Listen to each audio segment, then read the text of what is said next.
大家好，歡迎收睇 Jessie Cat 澳洲生活。今日我哋有一個任務，就係要煮呢一個星期返工嘅飯盒啦。咁就一齊嚟超市睇下呢，準備大概一星期嘅飯盒，大概要幾多成本啦？點知一嚟到超市，我就俾呢啲情人節 version 嘅狐獴公仔分散咗注意力。呢個系列嘅公仔每個節日都會推出唔同嘅造型。呢個星期嘅飯盒呢，我就想煮麵嘅。咁嚟到超市呢，我就決定買一包意粉，但係當佢係中式麵咁樣煮啦。嚟到賣意粉嘅部分，即使係最普通嘅 spaghetti 都有幾個價錢可以揀。有啲牌子賣緊3蚊，有啲牌子賣緊2蚊。超市自己出品嘅就最平啦，只需要1蚊一包啫。咁我自己對於麵質嘅要求冇去到好高㗎，所以買超市出品最平1蚊呢種呢就 OK 㗎啦。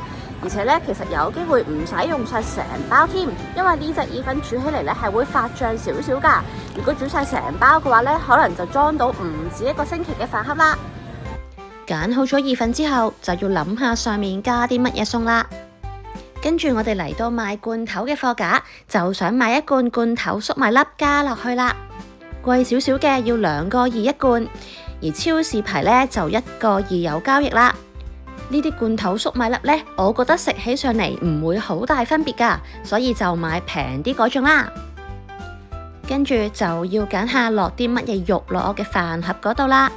切好咗嘅雞髀肉7個半500 gram， 咁落晒成盒應該 OK 啦。咁由於係要叮飯盒啦，所以如果買牛肉之類嘅肉呢，好容易就叮得太乾，咬到食唔到嘅。我自己覺得呢，雞髀肉呢就最適合用嚟叮啦。最後我哋仲想睇下有冇啲乜嘢新鮮蔬菜可以加落去，連呢啲一包包嘅沙律菜都有唔少選擇。菠菜3蚊，睇落去好似好大包，但係其實會縮水縮得好犀利㗎。我估計我應該會成包落晒落去煮飯盒啦。今日我哋喺度一共係買咗意粉、罐頭粟米、雞肉同埋菠菜4樣嘢，埋單係12個4嘅。咁今日買餸係買咗大概12蚊嘅。如果真係煮到成個星期飯盒呢，其實真係幾抵食啦。咁而家就返屋企試下煮，睇下煮到幾多盒啦。